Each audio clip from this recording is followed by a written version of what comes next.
Never met, spoken to, or in any way associated with one John W. Hinckley. Last fall, I received several pieces of unsolicited correspondence signed John W. Hinckley or JWH, and I threw them all away. This is not uncommon, as I receive a great deal of similar unsolicited correspondence. At the beginning of March, I received three or four or more notes similarly signed, and on March 6, 1981, I gave them to my college dean, who in turn gave them to the Yale police. These are now in the custody of the FBI. In none of these letters and notes I received was any mention, reference, or implication ever made as to violent acts against anyone, nor was the president ever mentioned. I've cooperated fully with the FBI, the Secret Service, and the U.S. Attorney's Office, and I will continue to do so. The aftermath of the shooting saw Hinckley in jail and Foster under siege from the press. For years afterwards, any mention of the shooting would be enough to have the actress immediately leave the interview. She confined her comments to the press conference held soon after the assassination attempt, an article entitled "Why Me?" written for Esquire magazine in 1982, and a 60 Minutes interview in 1999. Foster was also compelled to testify that she had no relationship with Hinckley at his 1982 trial. Hinckley's family hired the best defense money could buy, high-powered lawyer Vincent J. Fuller, who successfully argued that Hinckley should be found not guilty on the grounds of insanity. Instead of a life in jail, Hinckley was admitted to a psychiatric hospital for an indefinite period. There he remains, although he's since been allowed out to spend time with his family. Reagan served out his term as president and won the next election by a landslide, despite being well into his 70s. His vice president, George Bush, succeeded him. Jodie Foster went on to have an Oscar-studded career, specializing in playing victimized women who fight back against their attackers.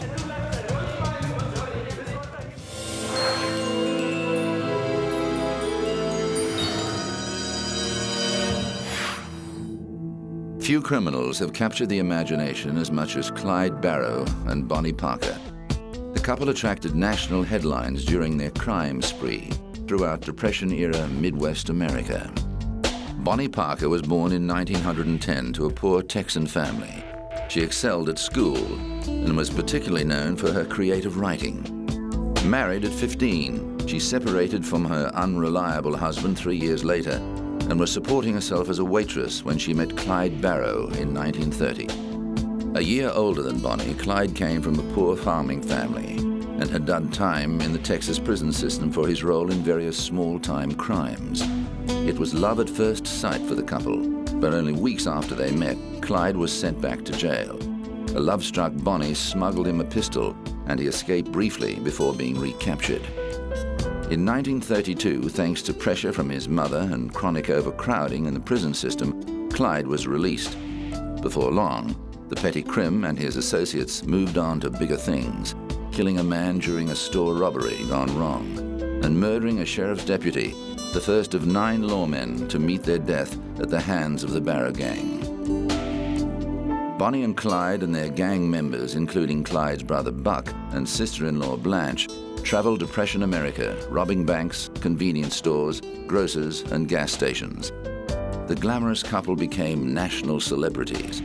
Their fame increased when a raid on one of their hideouts uncovered a roll of exposed film, and the photos included Bonnie posing with Clyde's beloved Browning automatic rifle, although later evidence suggested she never actually shot anyone herself. But while the public viewed Bonnie and Clyde with a romantic aura, the 13 deaths attributed to the Barrow Gang made the police less sympathetic. They had cornered Clyde several times and killed or wounded several of the gang, including Buck. But an encounter with Clyde's arsenal of stolen weapons inevitably led to police fatalities. A posse was set up to secretly hunt down Bonnie and Clyde by using gang member Henry Methuen. In return for a pardon, Methuen deliberately lost the gang, knowing that Bonnie and Clyde would go on to the rendezvous point at his parents' house in Gibbsland, Louisiana. At 9:15 a.m. on May the 23rd, 1934, when Bonnie and Clyde sped in their stolen Ford V8 along a laneway near the Methuen farm, shots rang out as the party of 6 lawmen emptied first their automatic weapons, then their shotguns, and then their pistols into the car, an estimated 50 rounds of ammunition. The couple didn't have a chance. A crowd quickly gathered and locks of Bonnie's hair, snippets of her clothing, and fragments from the car were taken as grisly souvenirs before an angry coroner arrived at the scene and ordered it to be secured. During their escapades, Bonnie had put her writing talent to good use, penning the Ballad of Bonnie and Clyde to give her side of their story. It became apparent that the couple expected that their crime spree would end in a hail of bullets. Although Bonnie's ballad predicted that the two of them would be buried side by side after they died together, her family insisted on separate cemeteries. But thanks to several movies, books, and plays, the couple remained together forever in the public mind.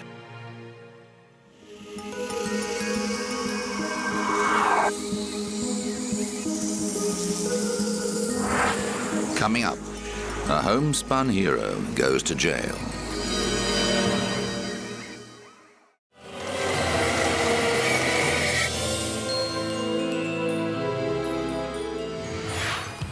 In 2005, America's favorite homemaker, Martha Stewart, launched a new daily show.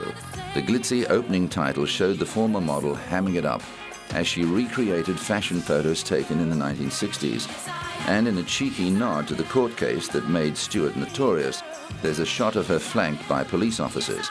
For while Stewart had made her name as the Queen of Chintz, thanks to her wildly popular housekeeping and designing tips, an unfortunate connection with a stockbroker resulted in her becoming a convicted felon. In 2001, Stewart was on top of the world, named the third most powerful woman in America by the Ladies' Home Journal. But that same year, her world came crashing down when an investigation was launched into why she had sold $230,000 worth of stock in biopharmaceutical company Imclone, a day before it was publicly revealed that the company had failed to get regulatory approval for the drug Erbitux. Imclone executive officer Samuel Waxel and Stewart stockbroker Peter Bakanovic were also charged and later convicted. Stewart denied any wrongdoing, and her case dragged on for 2.5 years, going to trial in early 2004. She was charged with securities fraud, obstructing justice, conspiracy, and making false statements during the insider trading investigation. The judge threw out the securities fraud charge, but the jury of 8 men and 4 women found Stewart guilty of the other charges, and there was great speculation as to the sentence she'd receive. And so far as the sentencing for Martha Stewart, she's going to get jail. There's no doubt about that. The only question is, how long? Why? The federal sentencing guidelines demand that she gets jail. The likely range is between 15 to 21 months, given the fact that she was convicted of obstruction and lying to the authorities. Stewart was ultimately sentenced to 5 months jail, with a further 5 months to be served in home detention as part of a 2-year period of supervised release, the minimum term available, and fined $30,000. A related civil case was settled in 2005, with Stewart agreeing to a 5-year ban preventing her from serving as a director or CEO of any public company. Bakanovic received the same sentence as Stewart, while Waxel was sent to jail for more than 7 years. The case deeply divided Americans, with many of Stewart's fans remaining staunchly loyal and accusing prosecutors of engaging in a witch hunt against a high-profile, powerful woman. Every court appearance saw her surrounded by vocal fans protesting her treatment. However, prosecutors saw the publicity surrounding the trial as sending the message that no one was so rich or important that they were above the law. Stewart maintained her innocence throughout the trial and said she was deeply humiliated by the verdict. Today is a shameful day. It's shameful for me and for my family and for my beloved company and for all of its employees and partners. What was a small personal matter became over the last 2 years an almost fatal circus event of unprecedented proportions. But despite being forced to step down from the helm of her company, Stewart was determined not to let a criminal conviction hinder her career. And I'll be back. I will be back. Whatever I have to do in the next few months, I hope the months go by quickly. I'm used to all kinds of hard work, as you know, and I'm not afraid. I'm not afraid whatsoever. Sure enough, before long, Stewart was back in the public eye, candid and good-natured about the 5 months she'd spent in federal prison. On television in 2005, she cheerfully hiked up the hem of her trousers to show off the electronic monitoring bracelet she wore as part of the home confinement sentence. In the years since her incarceration, the public and the entertainment industry have proved to be forgiving, and she returned to daytime television with The Martha Stewart Show in 2005, which has been nominated for a number of Emmy Awards. Writing a book called The Martha Rules, and it's a business book. My baking book, my first book in 6 years, cookbook, comes out in November, and I'm real excited about that, and many, many, many, many more things. How humane are fur farms? And the multi-talented media performer has also lent her name to an anti-fur campaign after being approached by people for the ethical treatment of animals while she was in jail. An untreated eye infection. It appears the rehabilitation of her public image is complete.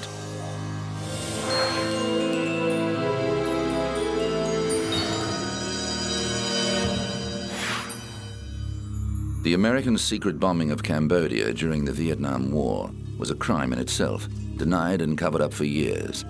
But the destruction inadvertently triggered an even greater crime: the attempted genocide of a gentle, peace-loving people who were slaughtered in their thousands.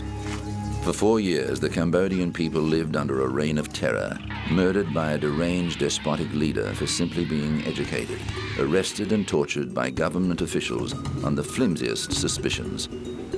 Today, the bones from the country's infamous killing fields are on display at the National Museum, a reminder of Cambodia's chilling past and a warning to the future of mankind's capacity for evil.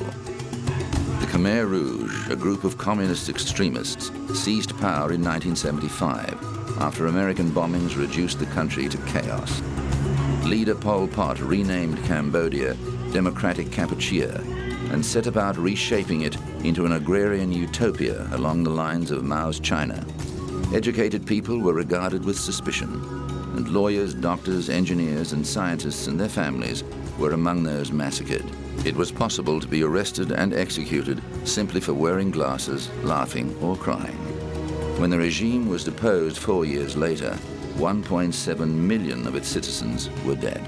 Bu Mang was one of 10,499 who entered the barbed wire gates of Phnom Penh's S21 prison camp during the regime's brutal rule. He is one of only 7 who lived to tell the tale. The others were executed, often clubbed to death in the killing fields on the outskirts of the capital after months of torture to extract political confessions. I want a trial because it will help compensate for the lives of the Cambodian people who died across the country under the Pol Pot regime. The 3 years, 8 months, and 20 days regime. Another reason I want a trial is because I myself have suffered a great deal. They tortured me for no reason. I'd done nothing wrong, and now I want justice to be done.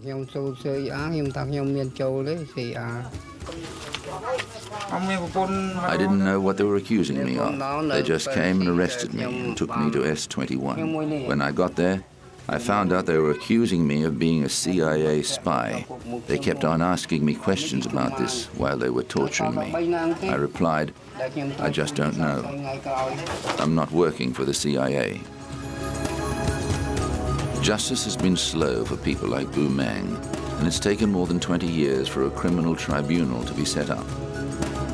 Meanwhile, the Cambodian people continue to rebuild their lives and work at healing the wounds left by 3 decades of conflict.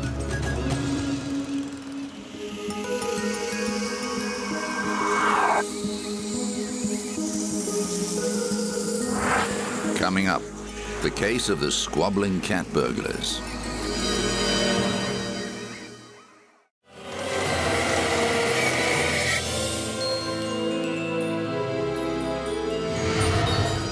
A year before, September 11 had focused the world's attention on Al-Qaeda. The terrorist group flexed its muscles against the sailors of the USS Cole. The U.S. Navy-guided missile destroyer was harbored in the Yemeni port of Aden on October the 12th, 2000, for a routine fuel stop. Operations were proceeding as normal. Fueling began at 10:30 a.m., an hour after the boat docked. At 11:18 a.m., a boat that appeared to be a garbage vessel came alongside the Cole. and its occupants greeted the Americans with a wave. Without warning, the boat exploded, blowing a 40-foot hole in the destroyer's side, killing the 2 suicide bombers and 17 American sailors. 39 people were injured. The bombing sent shockwaves throughout the United States. Terrorists are determined to intimidate and prevent the United States from pursuing our worldwide national security interests, and they will continue to tenaciously look for exposed seams in our force protection armor. Their fundamental conclusion is that we must view terrorists as a relentless enemy and, quote, confront the terrorists with the same intensity and discipline that we've used in the past to defeat conventional antagonists. An FBI investigation and 2 Pentagon reviews recommended tighter security for American forces abroad.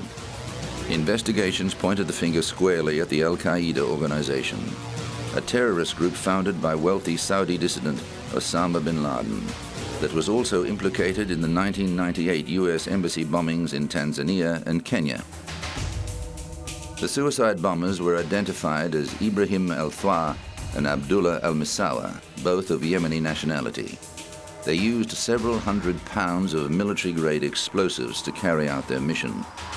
Several other Yemenis, including Jamal al-Badawi, were later charged with 50 counts of terrorism offenses, including murder of U.S. nationals and murder of U.S. military personnel. 2 of the men had been captured shortly after the attacks and held on suspicion of involvement, but escaped in 2003. They were recaptured in 2004, but al-Badawi escaped again 2 years later. The attacks led to much soul-searching within the American intelligence community. It's clear that there was a seam in our force protection armor, as I've phrased it, that there are institutional changes which have to be made and improvements which have to be made to try and prevent this from taking place in the future, once again with a caveat that as good as we get or will get in the future, that terrorists are bound to examine other ways of finding vulnerabilities. While changes were made to the U.S.'s intelligence operations, unfortunately evidence that Al-Qaeda was intensifying its campaign against the United States was not pieced together in time to prevent the September 11 attack that saw terrorists hijack airliners and crash them into New York's World Trade Center and the Pentagon. The USS Cole itself was saved from sinking by the dedication of its crew, who worked around the clock to keep it afloat in the aftermath of the attack. The Blue Marlin, a transport ship more used to carrying oil rigs than a destroyer, brought the 8,300-ton vessel home. Al-Badawi turned himself in to Yemeni authorities in 2007, but was pardoned by the government after pledging to renounce terrorism. However, he remains on the FBI's most wanted list, with a $5 million bounty on his head. In 2007, a U.S. federal judge ruled that the Sudanese government had contributed to the attack through its support for Al-Qaeda and ordered it to pay $8 million in compensation to the families of the 17 victims. As a result of the bombing, the U.S. Navy stepped up its random anti-terrorism measures and opened a special warfare center to develop tactics, equipment, and training to combat terrorists. After 14 months of repair, the USS Cole went back into service. It is currently stationed off the coast of Lebanon. A memorial at Aden Harbor provides a constant reminder of the high price paid by 17 men and women of the USS Cole on that fateful day in the year 2000.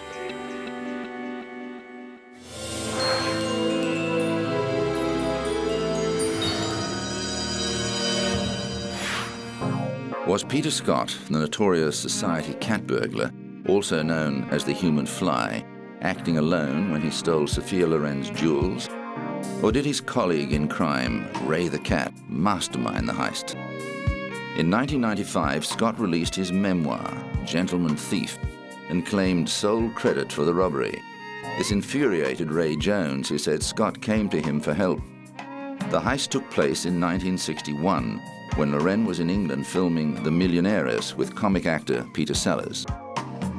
Directed by legendary British director Anthony Asquith, the romantic comedy was a huge hit and launched Sellers as a major international star. He played a diligent Indian doctor being wooed by Sophia Loren, an heiress who needs to marry to fulfill the terms of her father's will. Sellers reportedly fell deeply in love with Loren during filming, but his feelings were not reciprocated.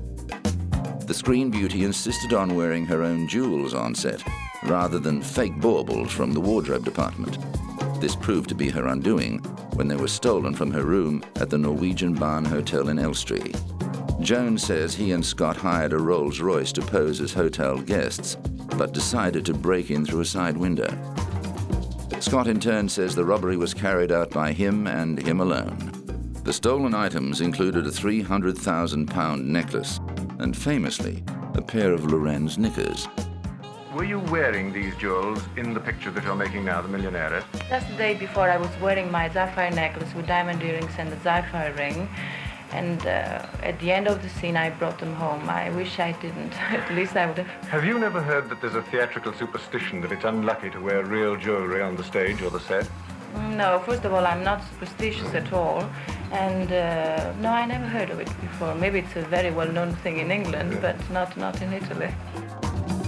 But Scott's pride in his exploits turned out to be his downfall, and he was nabbed after boasting about the robbery to some fellow crims. Loren wasn't his only celebrity victim.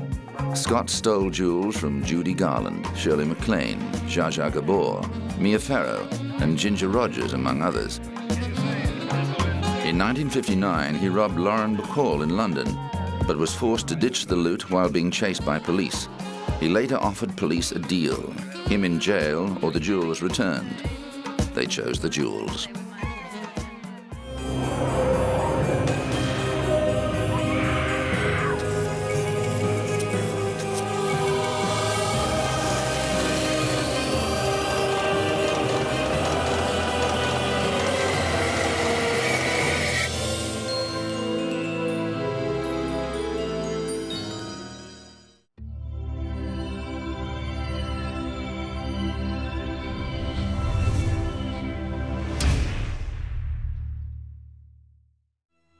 Three,